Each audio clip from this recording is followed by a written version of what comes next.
How many of you guys work with big data? Well, okay, we're going to talk only about small data today. So that's like, we're small data specialists, and we're going to talk about enterprise data warehouses and data warehouse automation. Right. Well, thank you for coming today. I hope that you'll find it an interesting talk. So why don't we get to the agenda? We actually had to cut a couple of slides out because we would go over.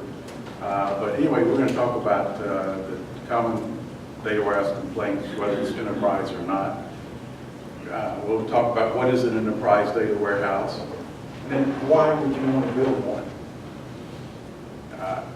We'll also talk about enterprise data warehouses don't have little problems, they have big problems. The root causes of those, what organizations want from an enterprise data warehouse, and we'll then talk about data warehouse automation. We'll talk about what is it, and who does it, and what are some of the trends in IT and business. And then we're going to do a demo, and there'll be time for questions later.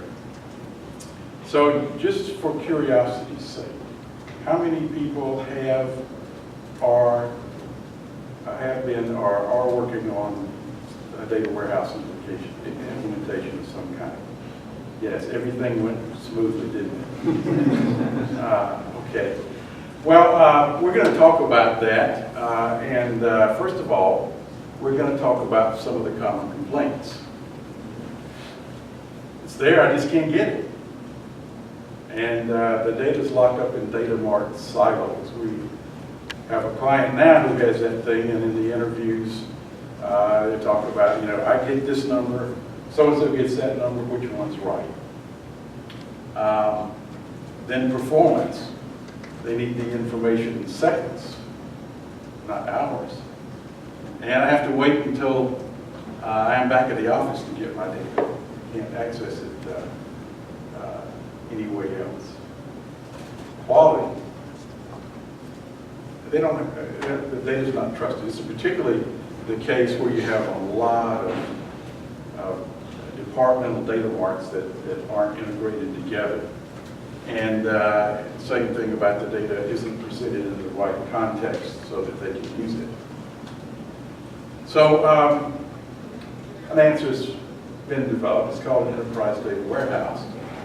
And let's see what that is now.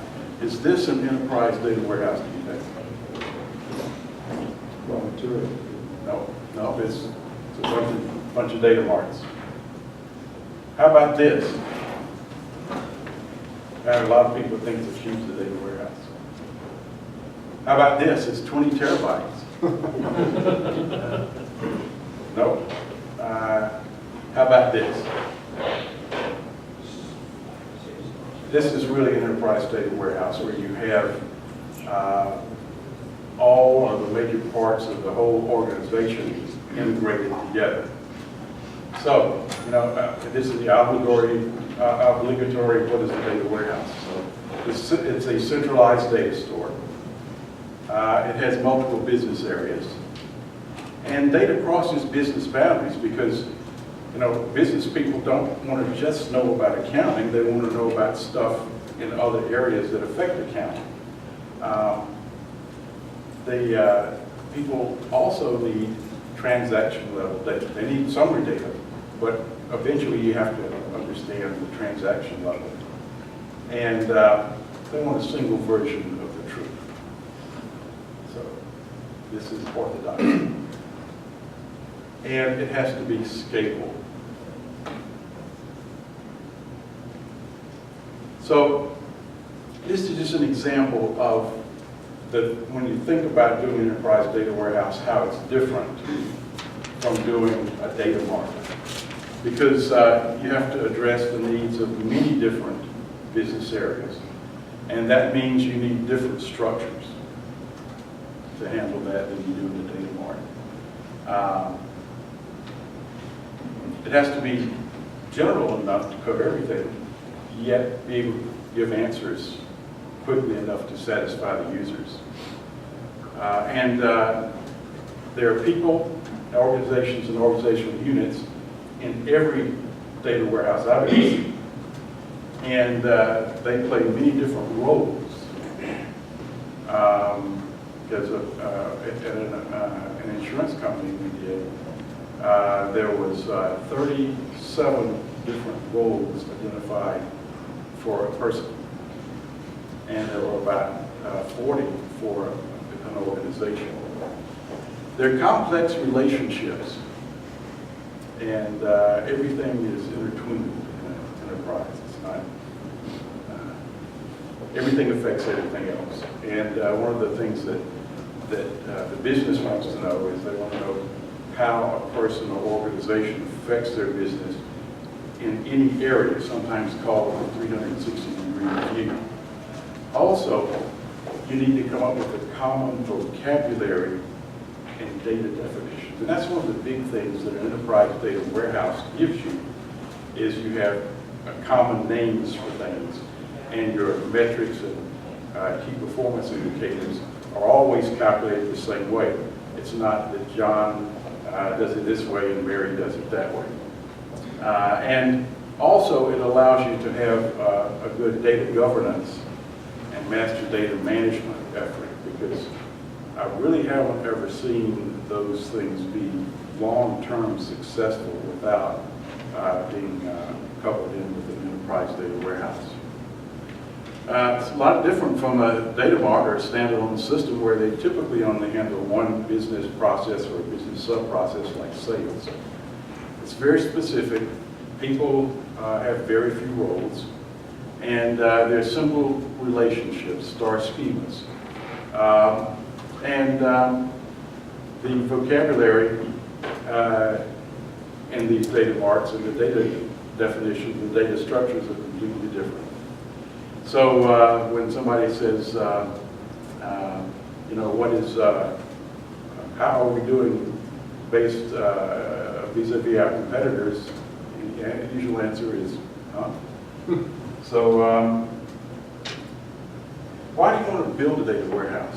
Well, we kind of covered some of that before, but first of all, your data is transformed from many different disparate structures and definitions into one common set of information, so that it can be can help make better decisions. Because decisions made with data that's not relevant is not a very good decision at all. Data's in one place. That's another thing that came up recently in the interviews for a customer we're dealing with, that I need information, but I have to go to this data mart, and I have to go to that system, and I have to go to that spreadsheet, and it's just a huge waste of time. The other thing is, in an enterprise data warehouse, you got a better chance of the data being trustworthy than you do in the data marts, mainly because the metrics and the key performance indicators are done in one way rather than based on what somebody's understanding of what they should be are. And actually, you have common data structures and common names, which is a really big advantage. You have a common set of rules for KPIs. I repeat myself, it happens. And you have a history for analysis. Because most operational systems don't keep a lot of history that you can do analytics with. And it's designed for easy queries. If any of you heard the term data jail? Yeah. There's just a quick question. How many of you are kind of follow Kimball or Inman? Could I have the Kimball guys? Okay. How about the Inman guys? Yeah. Well, How about data walls? I wrote about it. Never used it in the building. That's for another time.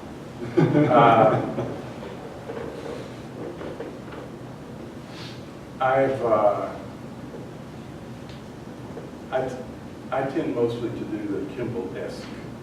I'm a certified government information factory architect, so.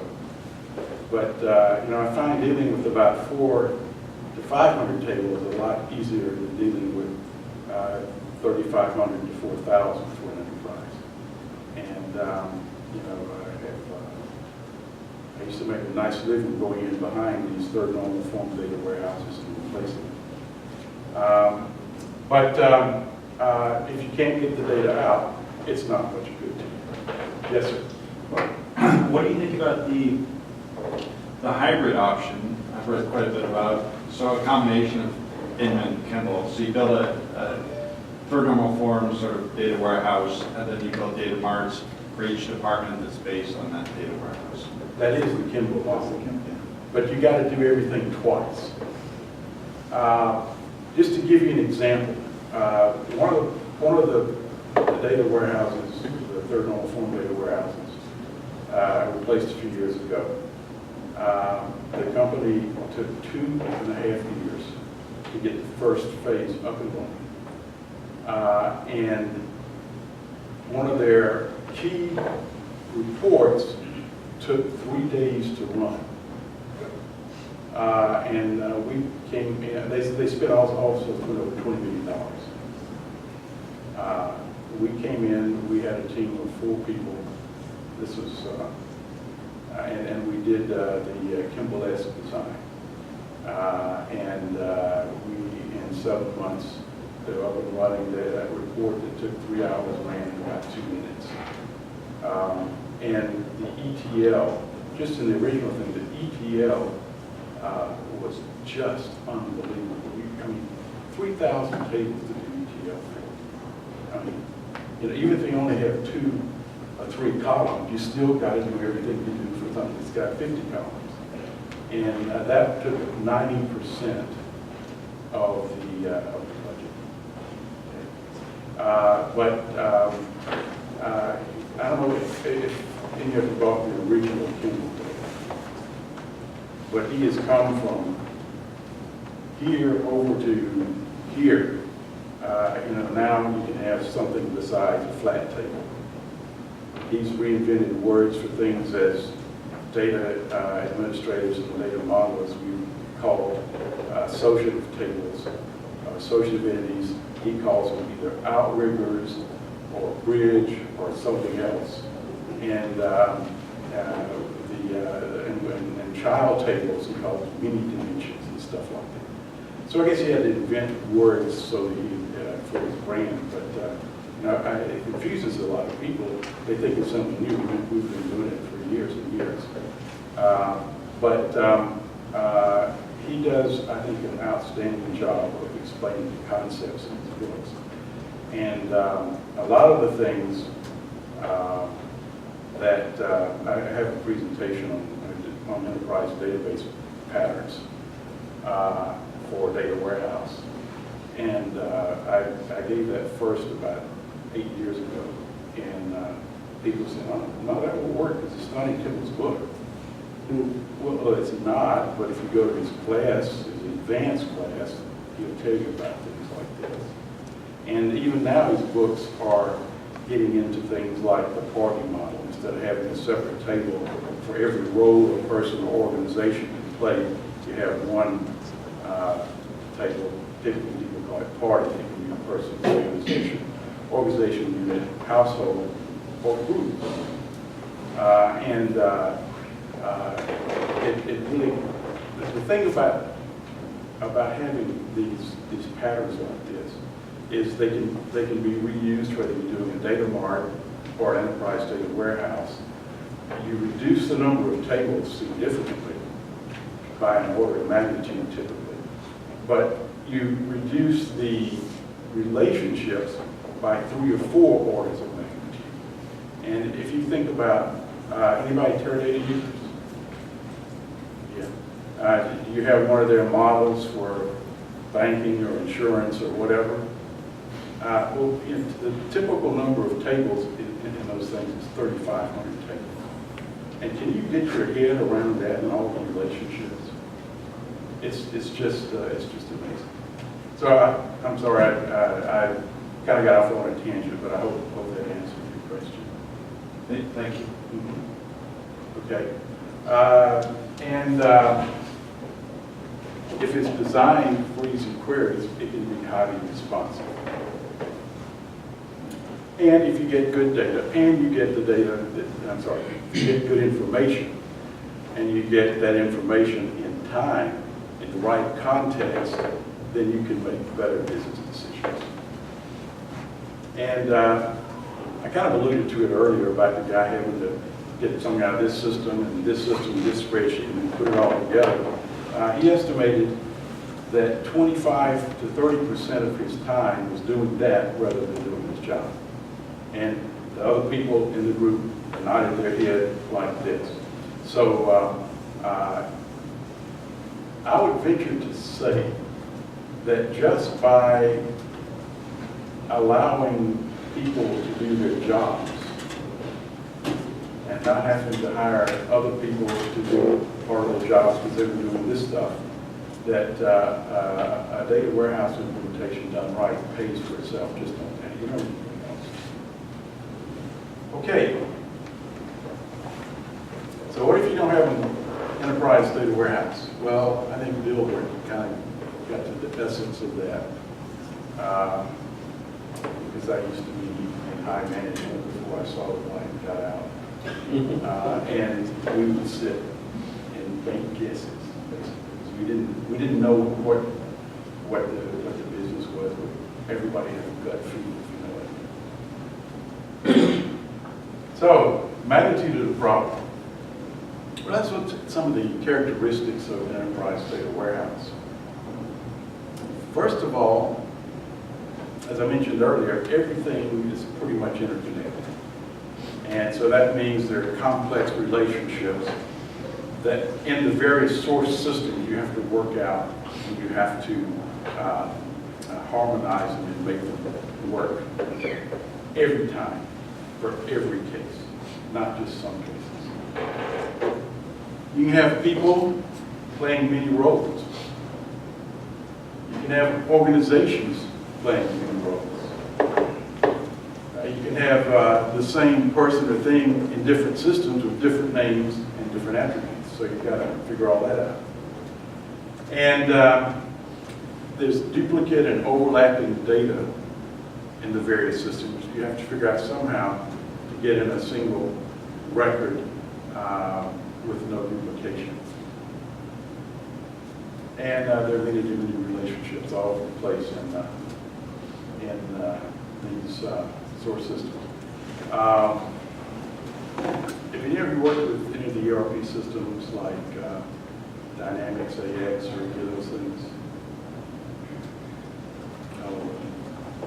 they have them. There's almost a complex thing there. Anybody work with SAP? Yeah, pretty complex, right? So EWs are so large and complex, or can be so large and complex, that Gartner says 66% of these fail to achieve their stated objectives, are delivered late, or are substantially over budget. And I have references for you later. And then the Standish Group also says that 66% just fail outright, or have significant cost and time overruns, or didn't deliver the right functionality, hence they can't answer my questions, to support the business. And these are all data warehouse projects, whether or not they're just data marts or whatever. So this is reference 1, this is reference 2. So what are the root causes?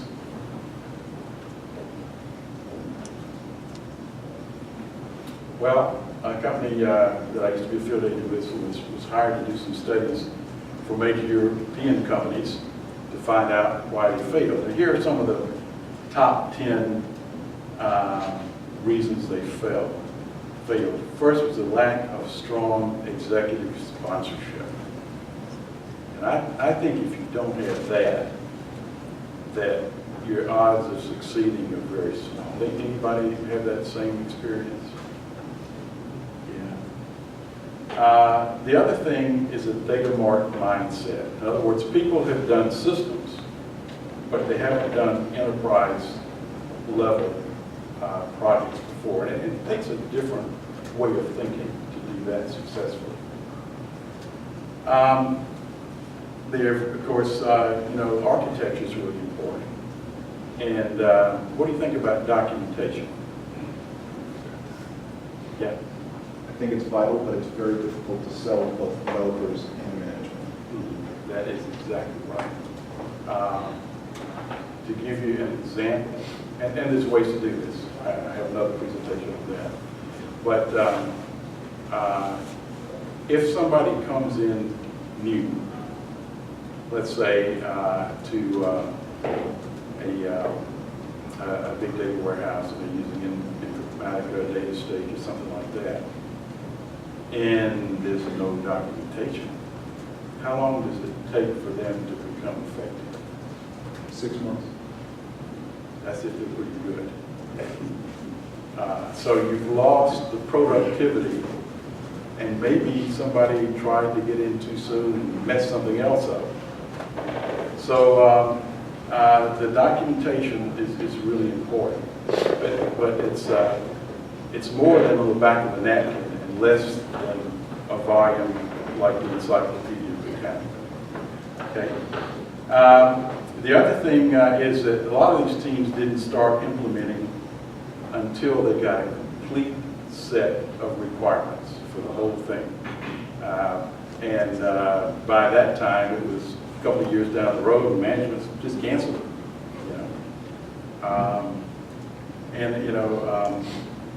It's a shame because you can't get everything right the first time. All you can do, if you're lucky, get 80% right, and then if there's a way you can get the other stuff quickly.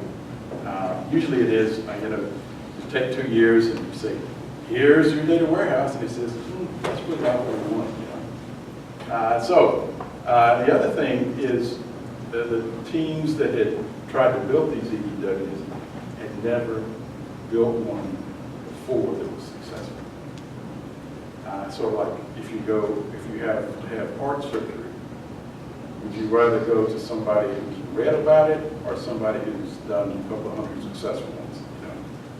So the people are really important. The other thing is they started a design from scratch. They didn't understand business, and most of them really weren't good designs.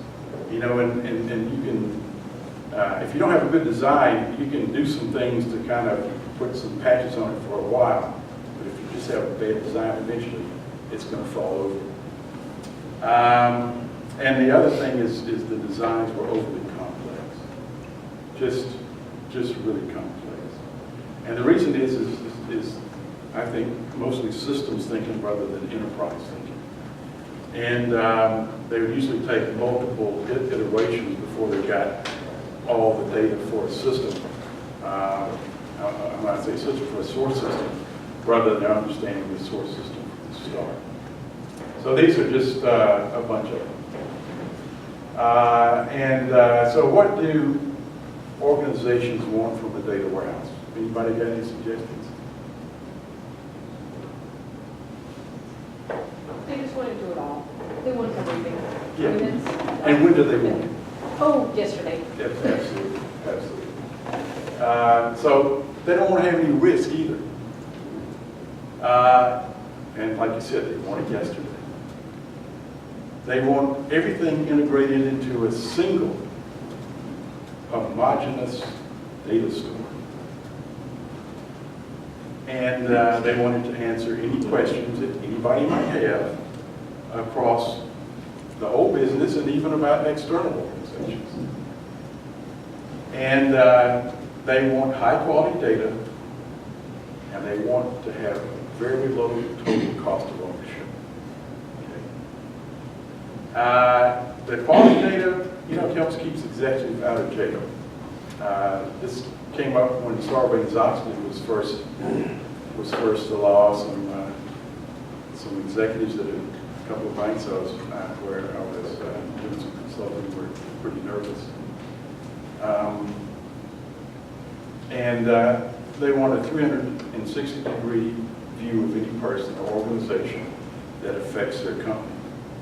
And they want it built quickly, and they want it to respond quickly to any kind of change about the business. Sometimes called agile. Anybody doing agile? Do you love it? I like aspects of it. Yeah, it's a great development approach, but it's not getting an understanding of what the requirements are. It's one of the things at IBM that we discovered is that project management part of it includes the budgets and all that sort of stuff. And the requirements, you don't have to spend forever getting requirements, but you need to at least spend enough time to understand, kind of what you're facing. A pretty good idea to maybe understand about 80% of the data concepts you have to deal with. And then once that's done, then you can start your sprints. Because if you start, first sprint, well, we get a little data requirements, we build something. Second sprint, we get a little more, well, we'll kind of make that fit. Third sprint, the big agile term, refactor. And that means doing away with what you had and redoing it. And that's okay for code, because how much does it cost to change a couple lines of code? But when you change your data structures, that affects everything. Yes, sir. My comment is actually piggybacking on what you said. And that is that Agile is great for changing the skin and the facade, but not the infrastructure. Absolutely. And an enterprise data warehouse is really more akin to infrastructure Absolutely. than it is to what's facing.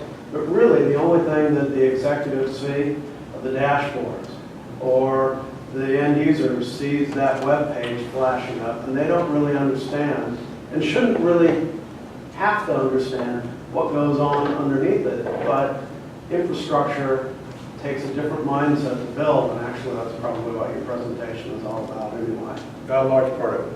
That's exactly right. Exactly. Yeah, but I have had to participate in several agile projects that, I would tell the project manager, one of them was pretty big. It wasn't a complete enterprise data warehouse. It covered 3 or 4 parts of the business. And you need to take time to understand what the users need, at least the basics of what they need.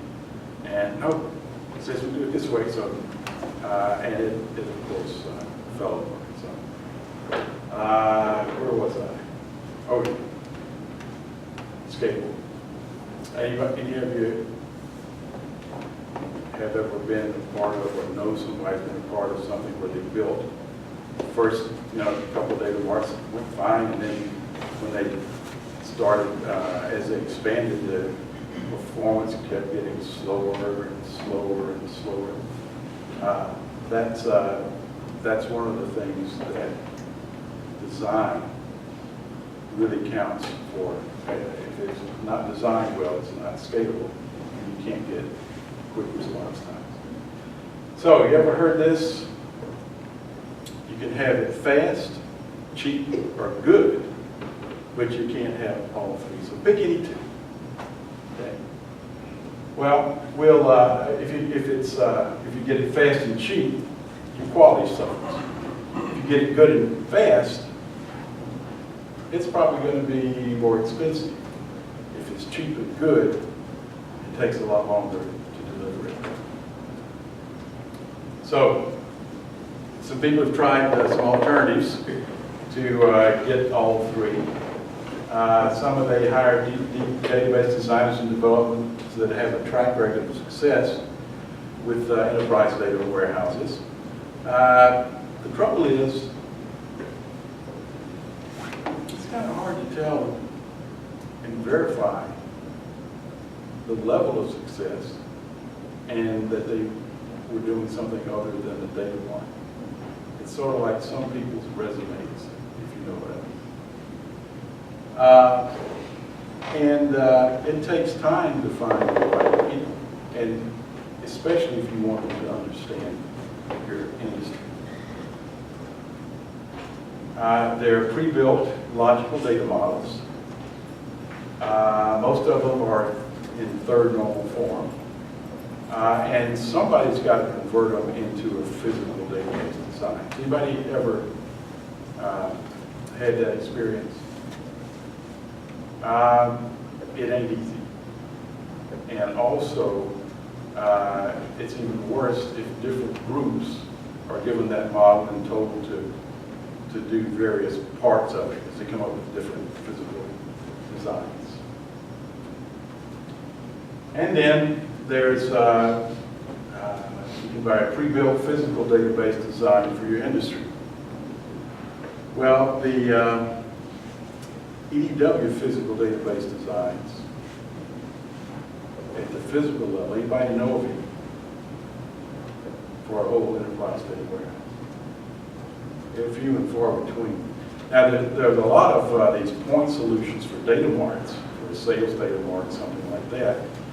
But as Tobias is going to talk about a little bit later, buying stuff isn't always the best way to do things. And the other thing about these point solutions is they're either not scalable or if you try to add things to them, the performance really suffers. So guess what helps more? Data warehouse automation. You're probably saying to yourself, what is data warehouse automation? And this is TDWI's definition of it. And you know, you can read it more quickly than I can read it to you. But basically, what it's saying is that the things that can be automated should be automated, and it saves you a whole lot of time. So data warehouse automation turns the conventional wisdom on its head, because saying you got a good design, you can have a good high-quality architecture, because a good DWA platform will give you a good architecture. And getting it done is a whole lot faster than doing it the traditional methods. On one of the last project I was on at IBM, after they'd gotten the first phase, you know, sort of mostly done in development, they said, well, we got to add 2 columns to this. And just for the informatica part of it, the estimate was over 80 hours just to add 2 columns. And so if you have a good way to automate this, then you can really save time. And it's really low cost compared to traditional methods. For example, if it takes 20 people a year and a half to do it the traditional way, you can do with 2 people in about 7 or 8 months. That's a lot of savings. And the other thing, too, from my experience, is that you know these big things that take 2, like the project I was on before, with IBM, I was down at an oil company for 2 years, and they had spent over 2.5 years putting this, they call it their business unit data warehouse together. And it covered all the way from finance, oil, sales, things like that, distribution. And the design was just bizarre. It wasn't third normal form. It was like, for instance, to find out what oil field a well was located in. It wasn't anything that was a foreign key into the well entity. You had to go 5 other entities across to get where it was. So and the ETL was horrible. They had over 30 people working on it at that time.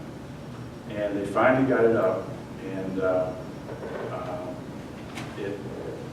they had a service level agreement to have everything ready by 7 o'clock in the morning. And at first they couldn't meet it. They had, because they built cubes on this as well.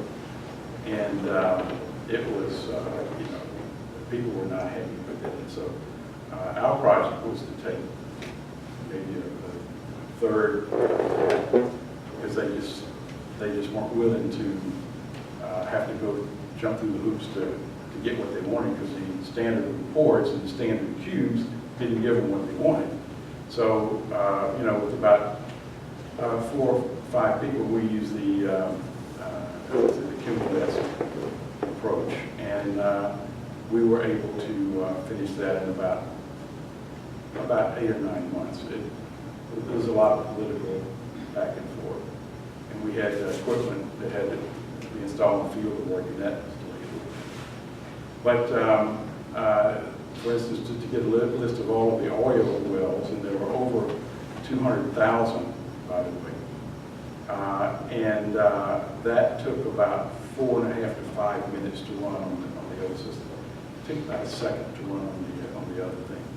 Because, you could get a list, but if you want to know where they were located, that's what took the time. So design is really important. I know I've said that before, but it's just really so true. So here are some of the major cost and schedule drivers for an enterprise data warehouse, or a data warehouse is more than just a data mart. It's the architecture, the data architecture, the ETL architecture, the requirements analysis, deployment auditing, ETL development testing, complex source system design, changes to data warehouse database schema, changes to ETL to accommodate those changes, refactoring, buggy code, ongoing maintenance and enhancement, and change management. And the star is beside it. The asterisk means that a data warehouse automation platform can help you significantly reduce the cost and schedule for those pieces. So the benefits, time and cost. It usually results in a much less complex design or implementation than you would have if you did it the old way. You're able to assemble it quickly. And this is the only thing I've ever seen that really fits an agile profile for a data warehouse, because I don't know about the rest of you, but the kind of wisdom that we use was that, we have this table in the source system, or set of tables that are related. Just bring everything in, because you never know when you will need it. Because it costs too much to go back and add and redo. Well, one of the things about data warehouse automation is that you can start just getting what you need for that first iteration once you've done your design. Okay, and then for the next one, it's literally a matter of hours, a few hours to add the data to the ETL process and getting it going. The other thing is it takes less test time. So much code is automatically generated for you, and it's been tested in the field and used, and it really does result not only in just lower cost getting it built initially, but in maintaining it over its lifetime. And you generally come out with a pretty high quality architected solution. Yes, sir. So I have two sort of related questions. What are your customers usually asking for?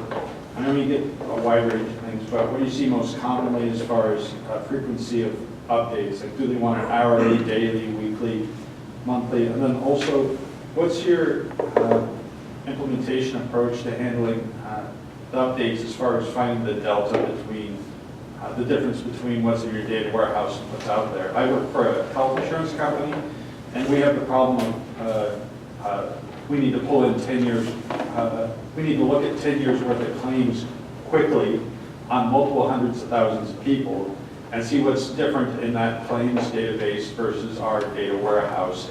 And so naturally, if you want hourly updates, that becomes an implementation problem, because how do you look for, through that massive amount of data, for any changes compared to your existing data warehouse and get it done in a matter of minutes?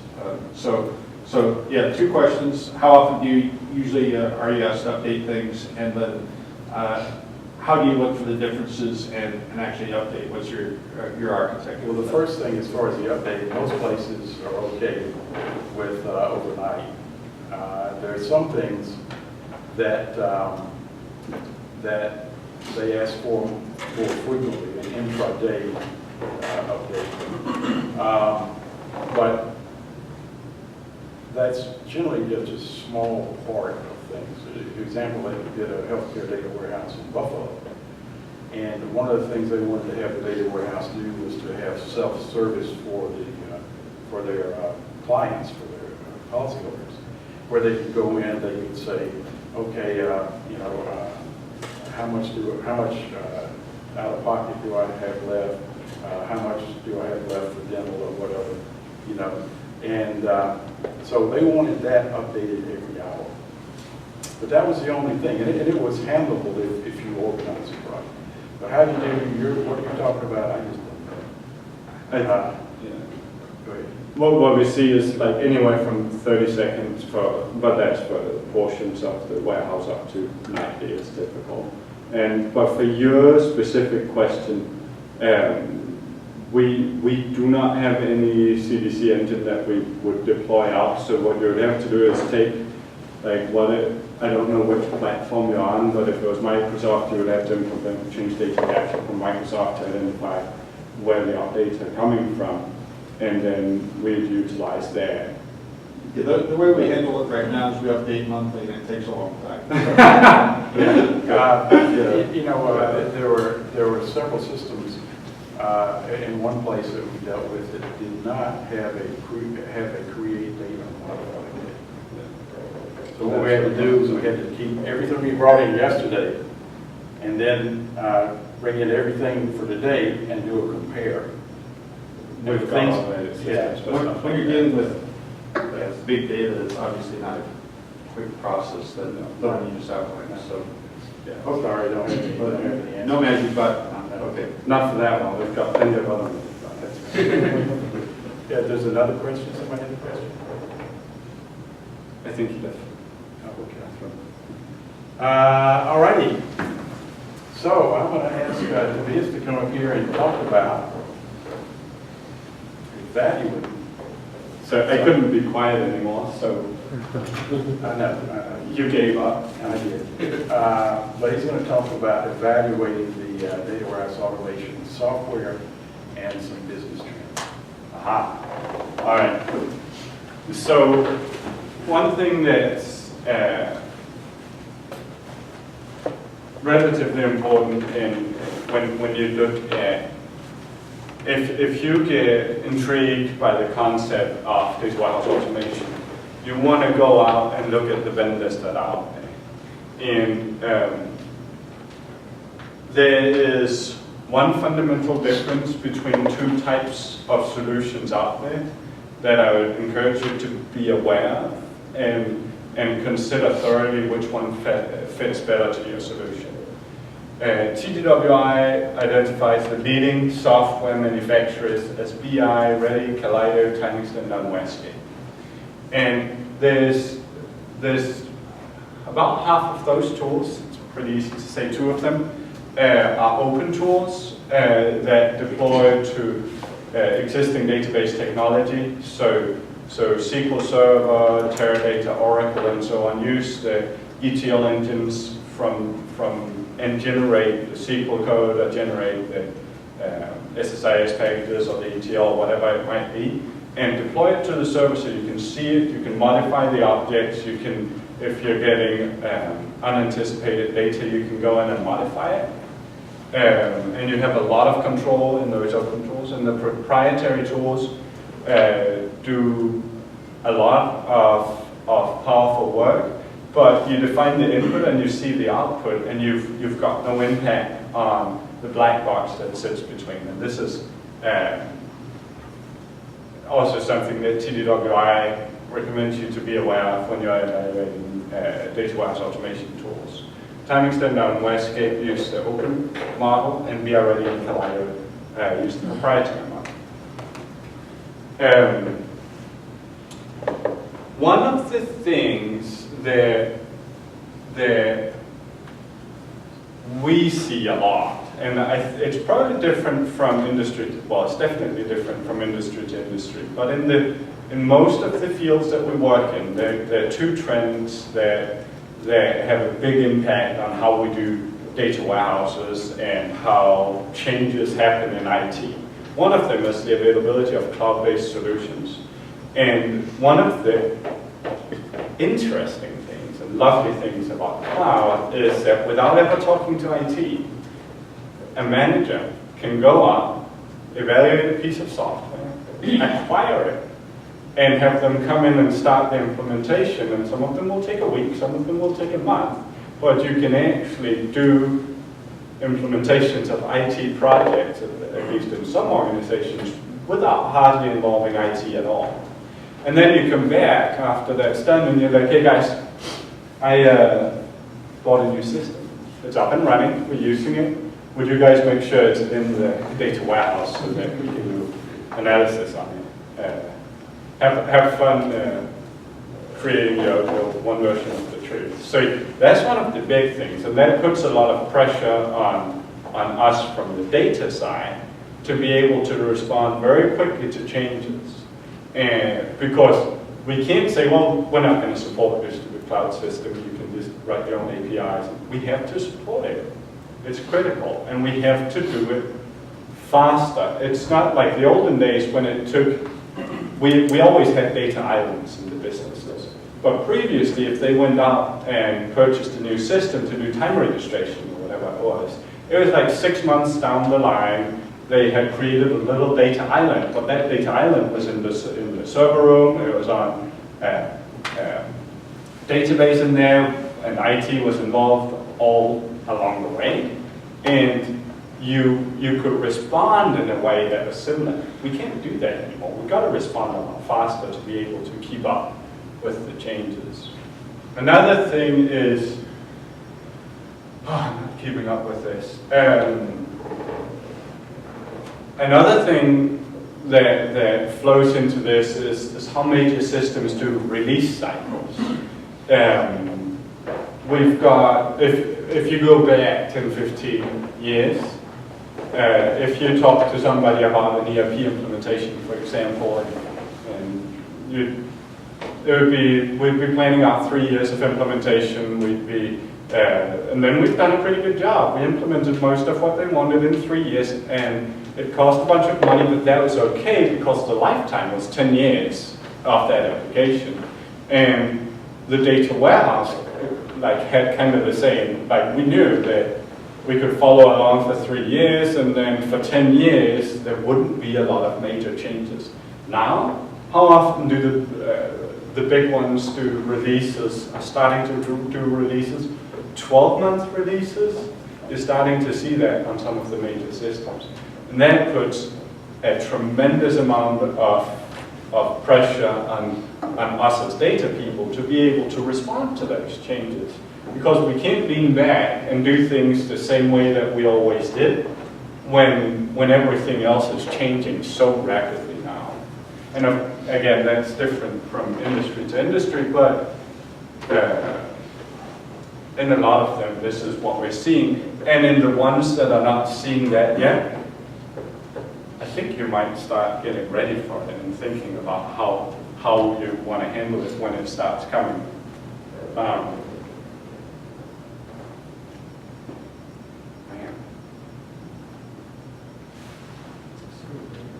Yeah, let's take a break.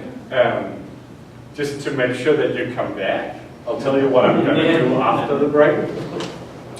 So I'm going to turn PowerPoint off, first of all. And then I'm going to build a data mart for sales. We're going to implement, so we have a data model, so we know we have this back table, and I think I have 4 or 5 dimensions that I want to implement. But we're going to start without any data sources at all, and we're going to connect to a major ERP system. We're going to configure type 2 slowly changing dimensions on one of our dimensions, and we're going to do surrogate keys and generate ETL, set up incremental loading of our tables. We do have a key that tells us when the data has changed in this particular ERP system. We're going to populate the data warehouse. We're going to build from scratch a cube, a sales cube that gives you an easy way to do analytics off it. We're going to populate it, and we're going to create a report. Let's create a pivot table in Excel. That's not the most impressive part of it. But we'll actually, from scratch, do all of those things. So, and there will be no more problems. So I hope that you'll find this interesting, and then there'll be room for questions as well. So we've got 15 or 15, whichever, 10, 15 minutes. 10. Let's do 10. One of the things that we before I jump right into it, just to give you an idea of one of the things that we achieve using data warehouse automations. So there's a company out there called Aaron's. They make snowblowers and lawnmowers, the orange ones. And they like to go out and acquire companies. And they acquire a company and they do an ERP implementation, which typically takes 6 months. They finish the ERP implementation 1 to 2 weeks before they go live with the ERP, and they need the data warehouse to be done on go live. So we have about a week from they finish the ERP implementation until everything has to go live on the data warehouses. So we do the requirements analysis at the same time as the ERP system.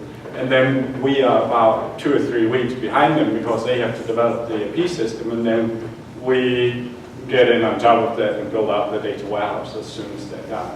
And we've done a couple of cycles of that, and that's one of the really cool things that you can do when you can automate stuff, is that you can speed up the implementation process to a point where you can go live at the same time as the systems. Just the moment, well, a week or 2 after they're done implementing, you complete your last implementation test cycle and get it out. But enough talk about what we claim that data warehouse automation can do, and let's start actually building a data warehouse. So, I'm going to enlarge it like on and off like this.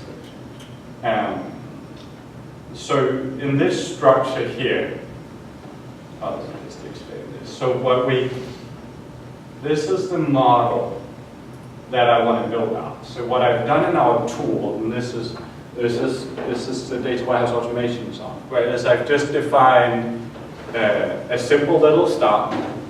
We've got one fact table, and we've got a customer dimension, an employee dimension.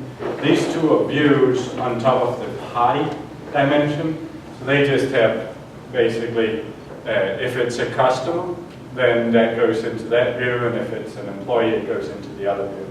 And to look at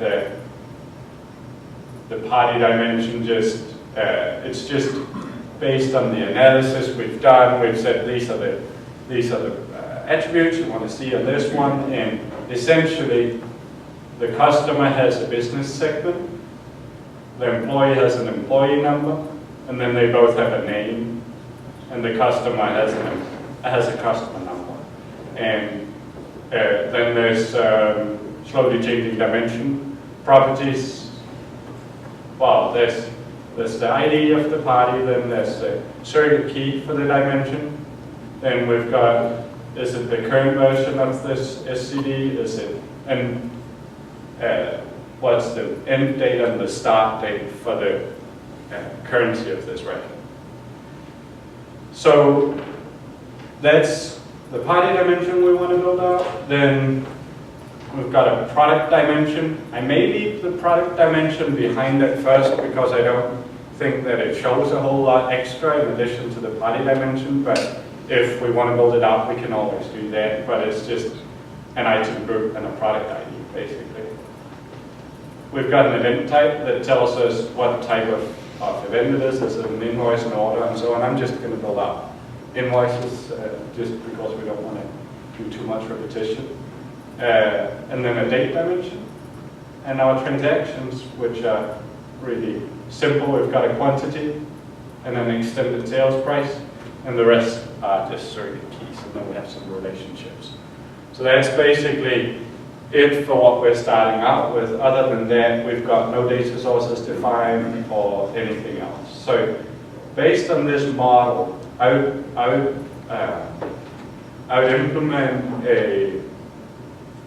implement this solution in any type of. It could be implemented on any ERP system. I'm going to do it on Dynamics AX. We could have done it on AdventureWorks or SAP or3 or anything else. The data warehouse model isn't specifically designed for this source that I'm connecting to today, but I wanted to do it on a real ERP system. Yes? So is data model already built in? No. This is just an example of something that this is a model that we built out for a client this summer, and I just pared it down to make it small enough to fit into a demo. Removed a bunch of dimensions and a lot of attributes in there. Like all of these data warehouse automation platforms aren't tied to a specific model. You can do Inman, you can do Kimball, you can implement it however you want. So really, this is just something that we build out for a specific client. And it's completely free form. And what I'm going to do now is I'm going to start working in the metadata model. And we're just going to be defining metadata for a little while. And then we're going to deploy this.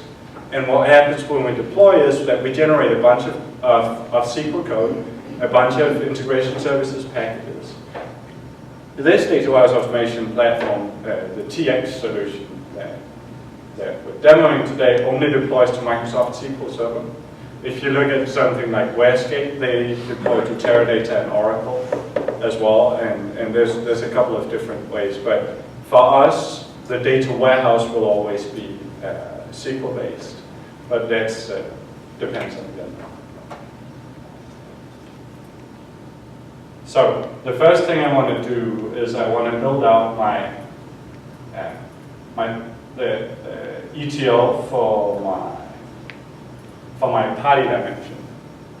So I will want to bring in the party key and then get some information about the customers. So like customer number and the segment of the customers. That'll be relatively normalized in the source system. So we'll go ahead here and connect to my Dynamics AX data source. Create a SQL provider for it. This is relatively straightforward. I just type in some database names. And then I select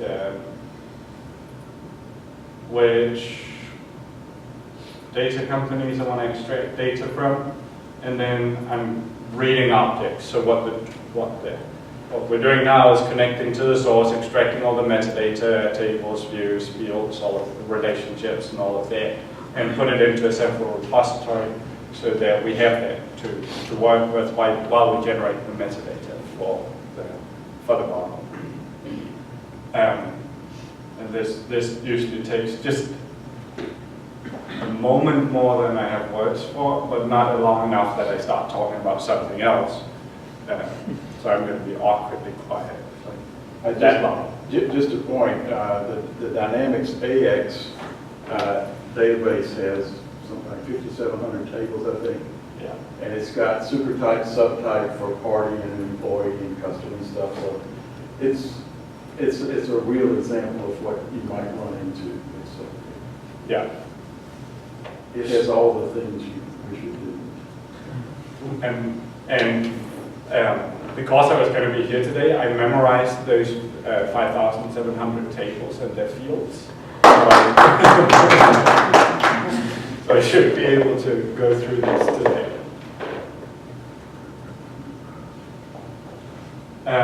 So the first table we're going to get at is the third party table, which is where we basically have our central party information. The rec ID is the central key for the party, and then we want to get the name. That's the only other thing that they've got in the party table that we're interested in looking at. The other things that we wanted to look at was customer specific information. So then we have to go to the sales module of the system and find that information. That's in the customer table. And here I've got an account number. I've got a party ID that relates back to the party table. And then I've got the segment ID, which is going to give me the ID for the business segment that we want to put in there. Then I want to get the business segment description, which is in the SMMBIS rel segment group. It's got a segment ID and a description. So that's everything that relates to the customer in this model. So I'll go in and do the denormalization that I need to do to make that work. So should I change my resolution a little bit, or how is it down there? A little bigger. Please. Yeah, I'll try it. Let's see. It's well hidden in this new version of Windows. So, how is I forget what matches this?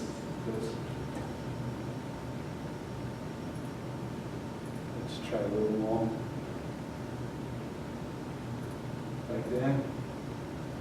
Yeah, that's good. Thank you. Okay. Let's see if you can follow along now. Doesn't look a whole lot different. No, it doesn't. If you could change the size of it, I think, just Yeah. made it more 4:3 rather than 16. Oh, You want me to Everybody can move up front. Yeah, you can move closer if you want. Yeah, plenty of room. Oh, yeah, that's better. This That's how we zoom in today. You move up. This isn't church, that's Excuse me. Amen, hallelujah. Very nice. So I've got these three tables. I want to denormalize it all onto the party table because I'm not creating a third normal form data warehouse today. That's just, I could do that, but that's not what I'm doing today. We're putting it all, I'm going to open here to the side. This is my party dimension, so I've got that to refer to. So first I want to get my business segment onto the party table. So I create a relationship between the cust table and the third party table by dragging the party onto the right ID. Now I define that relationship, and then I create a lookup by dragging the segment ID down in segment ID from the customer table down here, and then use the relation as joined, so that denormalizes that column onto there. We're going to get the segment description, we're going to first put it into the customer table, drag the description down. I'm going to rename it to be the segment description, and then I can put it onto the party table. Then I need my customer number, which is maybe account number. We're just doing a bunch of denormalizations here. And what happens now is that we've only worked in the metadata layer right now. So if I go in here and I deploy an executable, it's going to now generate, this is the automation piece, is that we've always had to define these rules and how things relate, but then the difference was then we handed it off to an ETL developer. Right? So now, if we look at what it actually did for the third-party table, we can go in and drill into like just a little piece of it and look at the data cleansing rules that are being generated. So it's got its indexes that it analyzes its way over to doing, and it's doing the lookups here where it gets all the fields, it grabs it with a common table expression and puts it in.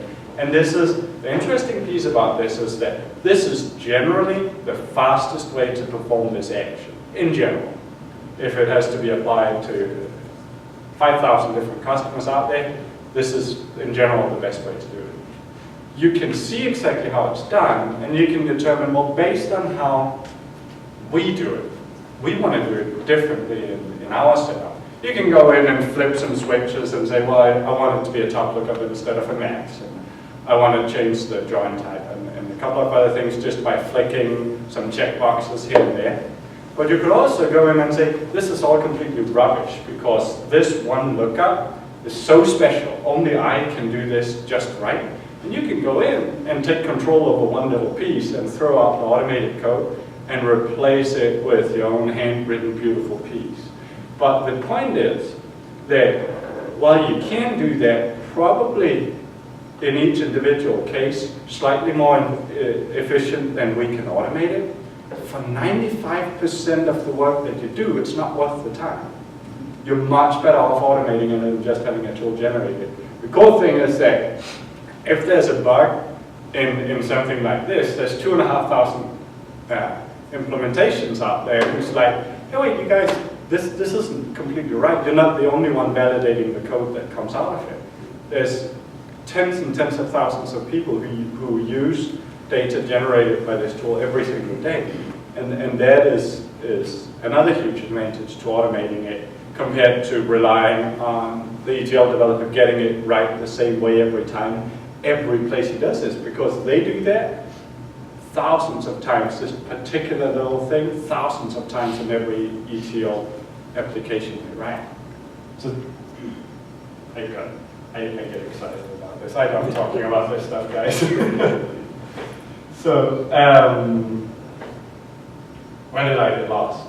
Oh yeah, and then we can go in and we can preview the table and we can see it didn't get any segments or anything in here. That's because the first couple of them are employees and are customers, but once we get to that, we start seeing the results. So it looks like we did something right in there. And It only shows the top 100 or 1,000. yeah, but you can go in and modify that and write your own select statements against it to really get to what you want. Then we want the employee number in there if it's an employee. So to do that, I need to go to the HRM worker table. HRM, almost so sure it's called HRM worker. That's not what it's called. Those names are all in your source data, the ones in that Yeah. window that you're just looking at right now. Yeah, that's everything in my source system. So it's called HCM worker, not HRM worker. So this has got a personnel number, person relates to the party, and it's got a rec ID, which is what relates it to transactions. So then I can again set up a relationship between the two tables and then denormalize the personnel number and the record ID, which is going to be my worker key.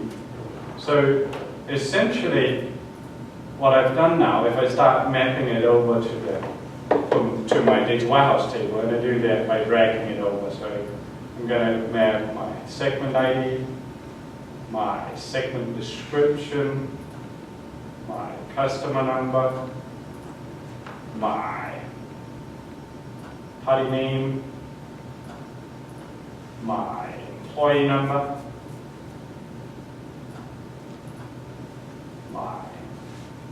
this one I don't need. I've got my party ID, that's its rec ID here. We've got the party key, that's a certain key. We always generate a certain key automatically because we're always going to need that. We've got then a couple of slowly changing dimension fields here. So before we get to that, let me do the two other flags here. There's this employee and this customer. So to do that, I have to just create these little flags in the staging table so I can map it into the data warehouse. So this is this customer, it's a Boolean, and is employee is another Boolean. I add some transformations to those. So it's either a 0 or a 1, and then I say it's a 1, it's a customer if the account number is not empty. So we create a lot of the standard transformations just in the user interface because it takes a little longer to write maybe, but it's so much easier to get an overview for somebody who comes in once they've been trained on the tool to see, oh yeah, that's exactly what he's doing. And we do things, we teach people to do things in a similar way, and since you're locked in, you don't have a lot of free form here. It's a lot easier for somebody new to come on to a project and get started and understand what other people are doing. At the same time as, like I said earlier, we allow you to step out of this automation engine and put your own code in any way you want.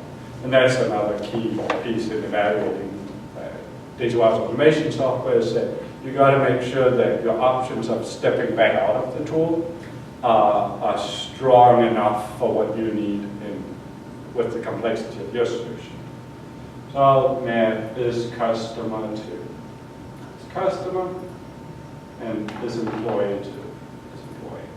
Then I got to set up slowly changing dimensions. I want to do type 2 tracking of my segments. So if a customer changes business segment, I want to capture a new record of that customer and see when he was in that old segment and when he's in the new one. So I need to set up a primary key on my table to avoid duplicates. That just helps the tool identify when it's a duplicate and when it's not. And then I go into the table settings and I enable history. You can like change the behavior of type 1 changes should they behave as type 5 changes. And we've got to uncheck this to leave the data there so it doesn't get reloaded between those. And then it gives us a new setting area here where we can define the natural key for the dimension, which is the record ID. I can define my type 1 and type 2 properties. So segment ID is going to be my only type 2 property. And I'm going to allow the description to change without tracking that. But you can, that's completely up to, that's a question for the business. Which of these are type 1s, which are type 2s? And that's really, and then that gives me a bunch of extra system fields here. So I'll take the is current, map it into the party rec current flag. I'll take the from date time, put it into the start date, and the to date time and map it into the end date. So that's essentially my my type 2 setup. So let's take a quick look at how that works. So again, deploying it down to SQL Server, we're processing the data, pulling it through, and we can see for the party table that we now have all of these extra fields out here. There's a couple of hash keys that help me identify whether they're changes or whether it's a type 1 change or a type 2 change and all of those things. And then I've got the from and to date and is current, and then it is tombstone if we choose to handle deletes and track deletes. This is all pretty standard stuff. And that's the thing. Everybody knows how these tables are supposed to look. Why do we have to program it from scratch every time? It's the same essential thing, but we have to write the code all over every time. So let's try and do a type 2 change just to see it working. We could, let's find a customer. Here's one. And I'll just say where is customer equals 1. So we've got this customer here. 4001 is in the wholesale group. And 1 equals 4001. So I'll go into SQL Server. Aha. I had this ready. It's almost as if I knew. So I'll update this customer to just go into group 20, invalid table, cust table. I'll try to run this on a different database. There we go. And then I will go back, update these tables here. Okay, and then we'll try and run the query, and we can see, aha, now we've created another record of it. It's only one of them is current. There's a timestamp and everything that we'd expect. We just implemented type 2 history. That's a little something. So, that was our high dimension, which is essentially done. And the rest is going to be squared. Because that also finishes my customer and my employee dimensions, because they were just views where this customer is equal to true and this employee is equal to true. Then I need to build out, I was going to skip the product, my event type doesn't have anything in it, my date was already populated by the tool. So we're going to build out the transactions now. And again, on the right hand here, I have the view of the source data, and I have a feeling that we'll find invoice transactions in a table that's called cost invoice trends. And I'll just search for that, cost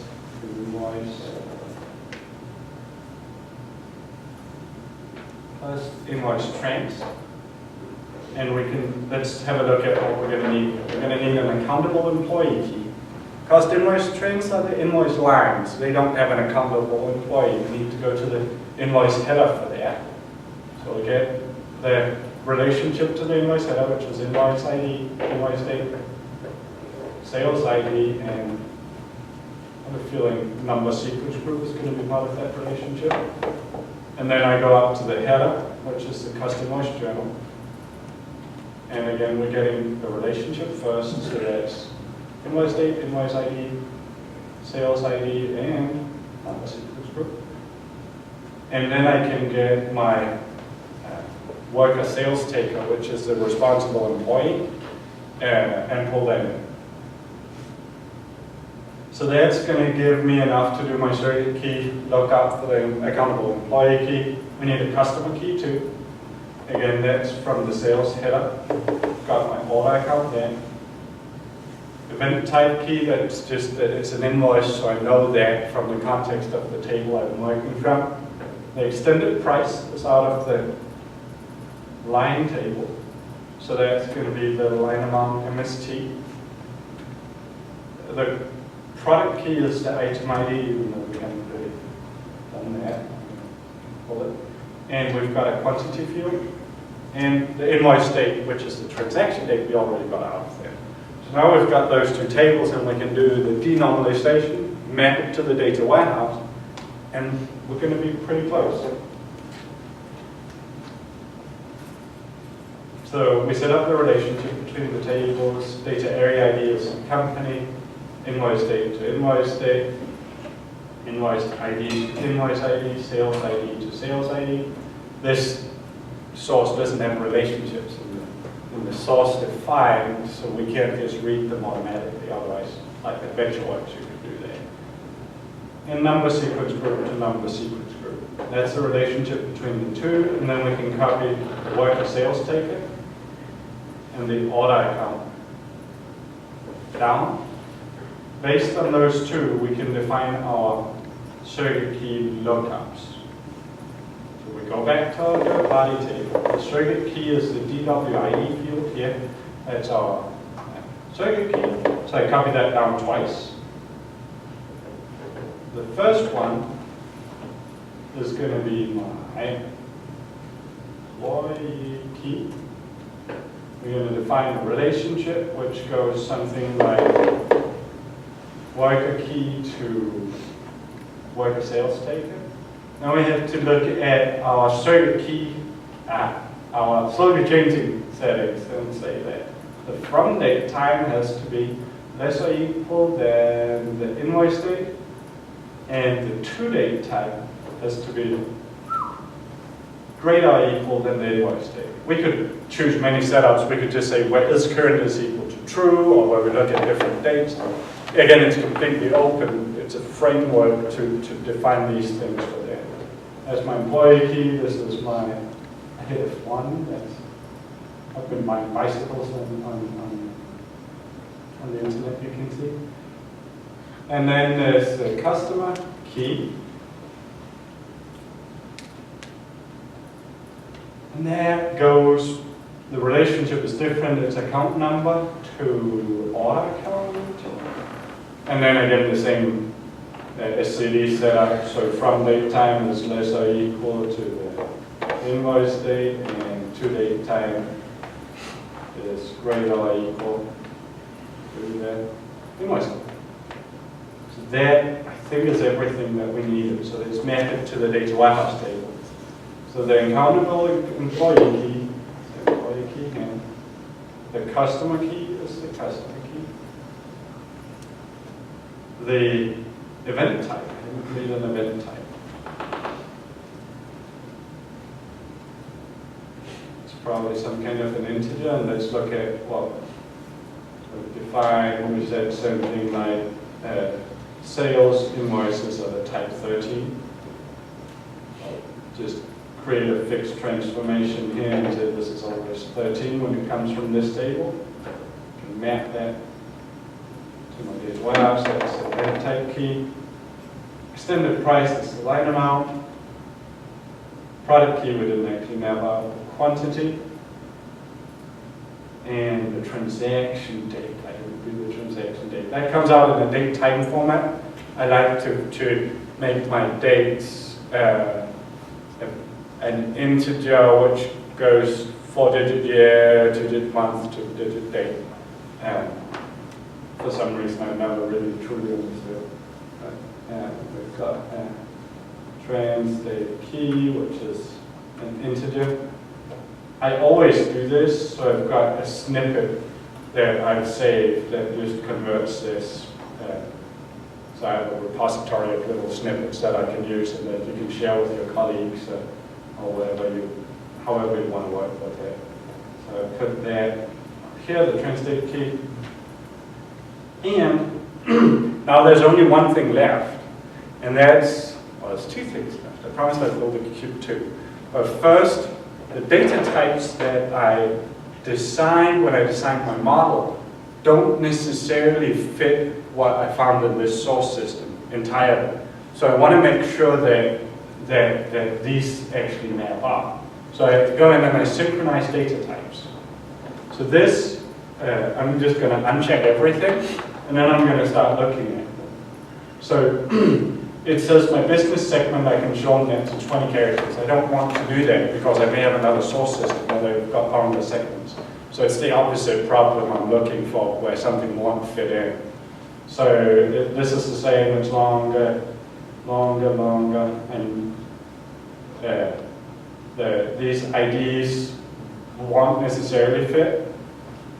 And I have a feeling that my surrogate key, the party key, will fit because I'm not going to have 2.5 billion, or whatever that number is.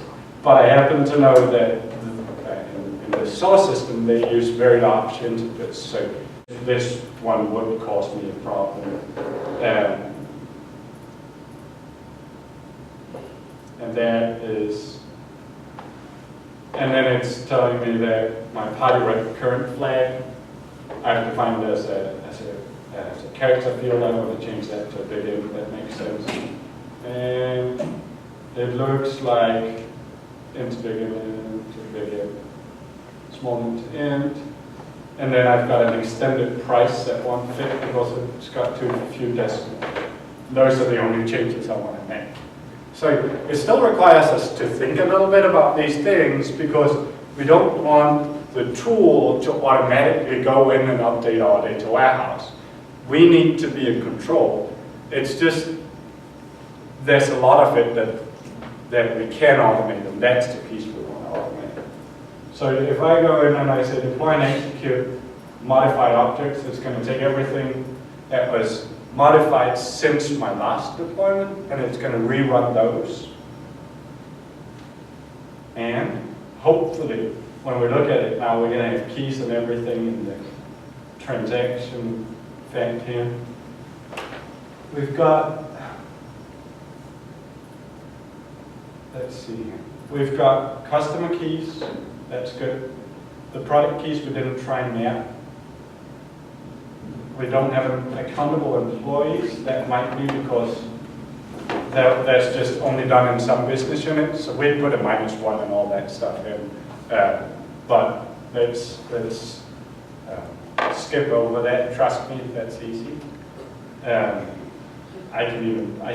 And you should never trust anyone who says that. Never when you evaluate software. So what you really want to do is you want to go in and add a field transformation, and we'll add a default value, which is -1. That's it. Don't ever take it away from it. I found him pretty reliable. Well, you know. Possibly verify. Do you have further logs that you can go back to the generations of actions that you've taken? Yeah. So let's see. So every time, this is the project I'm working on, every time that I deploy it, it's going to save a different version of it with it, so I can roll back. That's what I did. I did half of this last night, and it was late. Can you roll back in a step sort within? No, you can't. You can roll back The deployment. to deployment Okay. times.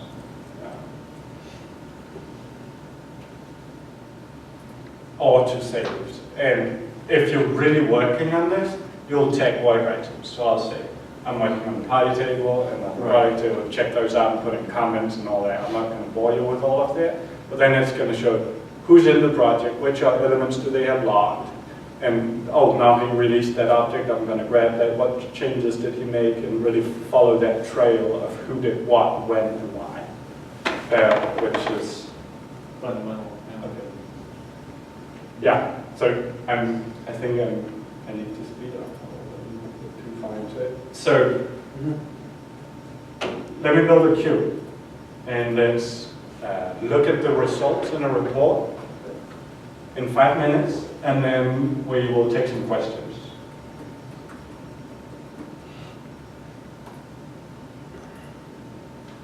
So to build a queue, this is on Microsoft, and it's a bit of a drag and drop interface that we put on top of it. We really try to tie everything together. So I drag the date over, the dim date. It's going to generate a date dimension. I basically just want all of these attributes in my dimension. The date key is going to be my key here, and then I'll create a little hierarchy, which is going to be my calendar hierarchy. That's going to go calendar year, month name, date, something like that. We're going to create a customer. And that one just utilizes, except the slowly changing properties, everything from there. And that customer key is the key level of this dimension. The employee is, again, everything except the slowly changing that stuff is kind of handled behind the scenes by analysis services in some ways. Create a little hierarchy here. So this is my customer segments, the segment description to customer number, just to do something. Employees are looking good. So those, I might create an event type dimension too, just because I can. And here the event type key is my key. And then I want to create my cube. This is going to be a sales cube based on my fact table.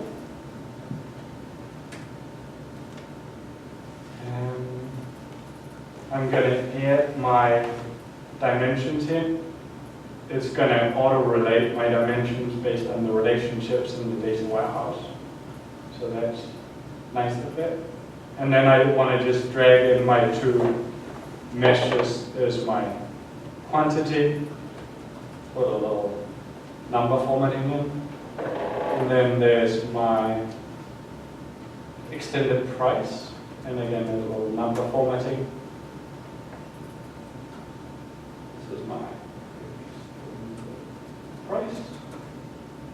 Something like that. I could even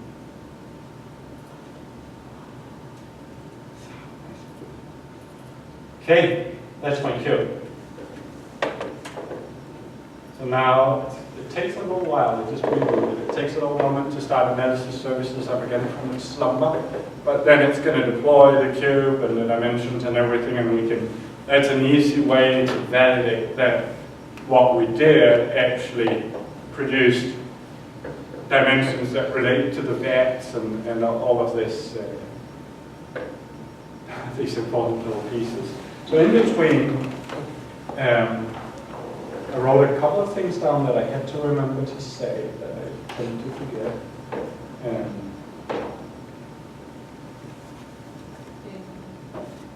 Yeah, and I have to, oh, it's done, good. So,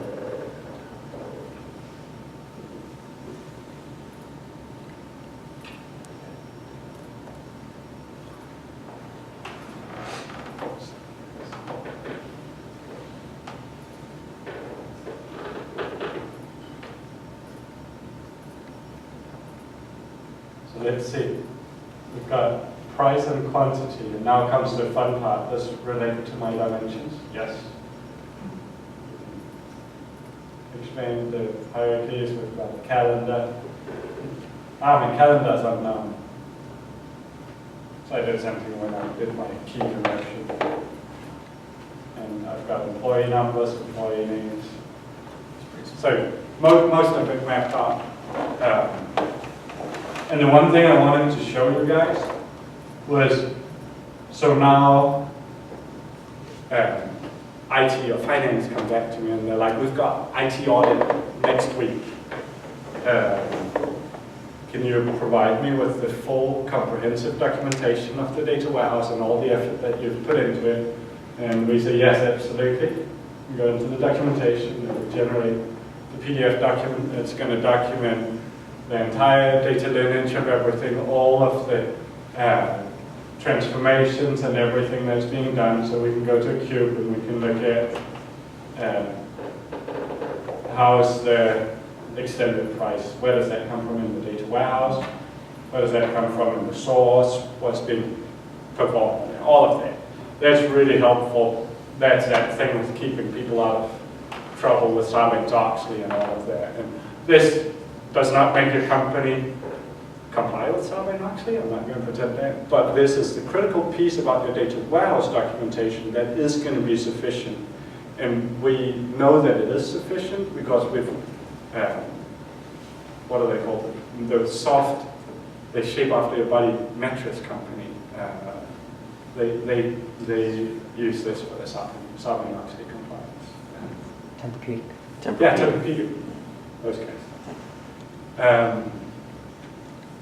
We can do, this is a tiny bit of what you can do, and the important piece to note about data warehouse automation is that it's not an ETL tool, because it automates the entire process, or at least a very large piece of the process. So there's there's scheduling, there's monitoring of schedules, there's something really cool, like when you create a schedule and you're saying I want to run my full project, I want to optimize it based on execution time, I want to run it in 3 threads, then it's going to generate, based on the dependencies between the objects, it's going to start 3 threads up, run them simultaneously. This is hugely complex if you have to maintain dependencies manually and set up packages like this. The cool thing is, if you kind of look at how this picture looks, if I run this again, it's going to do it differently because it's going to, all of this space is wasted. So it's going to try and see, can I do that any better now that I know how long it took to run it? Look, it did it. So, not perfectly, but the more objects you have, the easier it's going to be to fill in those blank spaces. And that is something that you can automate, but it's almost impossible to do without automation. Try and look at those logs and rebuild the execution packages. So that's what I mean by it does everything. It's not an ETL tool. It's so much more. It's for documentation, it's for deployment between environments, it's managing source control, it's managing executions, and that's what data warehouse automation is about. And I'll stop talking now so you guys have a chance of asking some questions. I get excited. Yes? First, this is a very impressive tool. A lot of the routine stuff is automated, and that's really time consuming. I'm sure you have a good answer for this, but one of the biggest costs I've run into is conforming data from many different or multiple sources, and the business tells me, hand over heart, lots of honesty, that this is what the data actually represents, A, B, and C, and when I actually profile the data, I see A, B, C, D, E, and F. Yeah. How do you handle that sort of stuff, especially if a lot of the data sources have no pretense to be relational? You know, they're just Excel spreadsheets, things of that nature. For example, in this table or this data source, John Doe shows up as John Doe, and over in this one, he's J Doe. How are we going to match that? Now, what I think is going to happen is you're going to have John Doe and J Doe, and then you're going to have to go through manually and map them together. But I'm asking, Yeah. does it show you, give you reports of those kinds of similarities that might be interesting? Yeah. We don't automate anything around that. So we do it the same way as everybody else does, is that you guys have to provide us with a mapping between the two systems, and then we can do, and then doing the actual work of pulling it together is immensely faster, as you've seen, but well, we don't have anything that automatically suggests somehow how you can relate these unstructured. That's really master data management. Right. Yes. Data government, master data management. So I wish this it tool did. doesn't do that, but There are other tools. there are other tools you can use to develop your master, your golden record, and you know, you can work off that rather than off of your source system, because there are tools that bring this stuff to the source system and build the golden record for you. Sure. Okay. I was just, it did a lot of neat stuff. Want to know, did it do that neat stuff? Yeah, absolutely. No magic, no magic. No question, actually. Well, this is kind of neat. No, that's science. It's math. Right, that's the thing. It's math. There's a definitive answer, but the other one, like, only wisdom. Yeah. What kind of source systems does it support? We've got a couple of specific connectors where we provide extraordinary performance, so S1, DB2, Oracle, SQL, in Formex and a couple of others, and then otherwise it's ADO.NET providers or OLEDB providers, ODBC providers. So if it has any of those connectors or providers that you can use, then we can connect to it. Postgres? What's that? Does it Yeah, support Postgres. Yeah. SAP? We've got a managed provider for SAP. I have a fun story about that. There's a company in Germany. In Germany, they are a very structured company. They implement SAP R3 and they bring on new companies every 3 months into the SAP. They acquire them and then they go into SAP. And they need Business Warehouse to report on them. And the CEO needs financial reporting out of the data warehouse 30 days after this new acquisition goes live on SAP. And IT was started the project with Business Warehouse, and they were 5 months in, and they still didn't have anything. Right. And they came to us somehow, and they were like, can you guys do anything? And we said, yeah, we'll send somebody on site. And 72 hours later, we had it was a small financial mark, right, that they needed first off. We had it 72 hours later for them, and we had a process where they could add the new companies themselves. So we replaced that 5-month and nothing had happened Business Warehouse project with an automated process they called, I forget what they called. We've got a case study on them, but yes, we do actually do that very well. We use a provider from Tilburg software in Germany. Good to know. Yeah. No vSAN support. No. What's that? Is that one of those? It's a mainframe. It's an old data. vSAN, did you say? Yeah. vSAN, I heard that. No? Okay, no.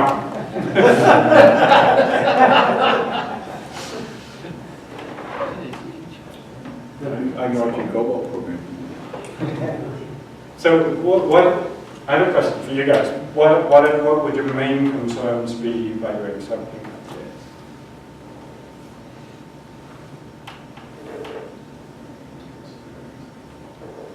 That's a big risk, isn't it?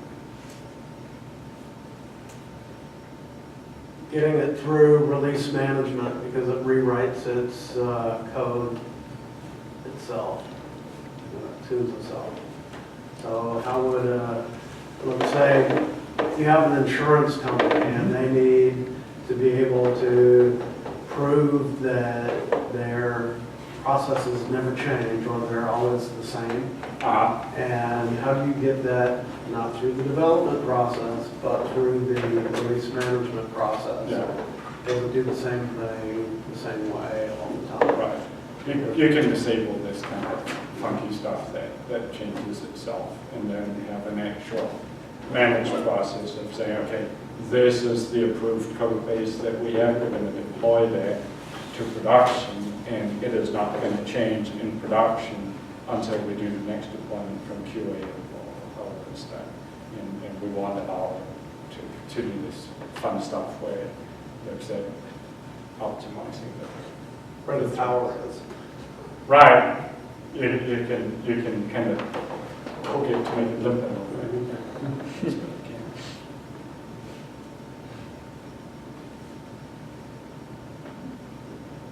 Yeah, other questions? Startup costs to get something like this going in an organization. Does it vary by organization size?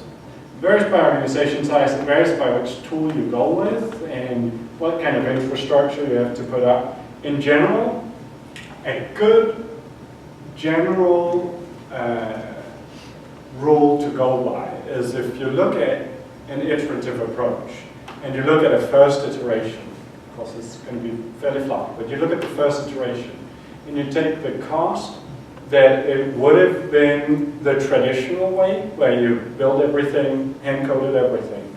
The cost of the first iteration, which is 2/3 software and 1/3 of implementation time, is going to be comparable to the first iteration.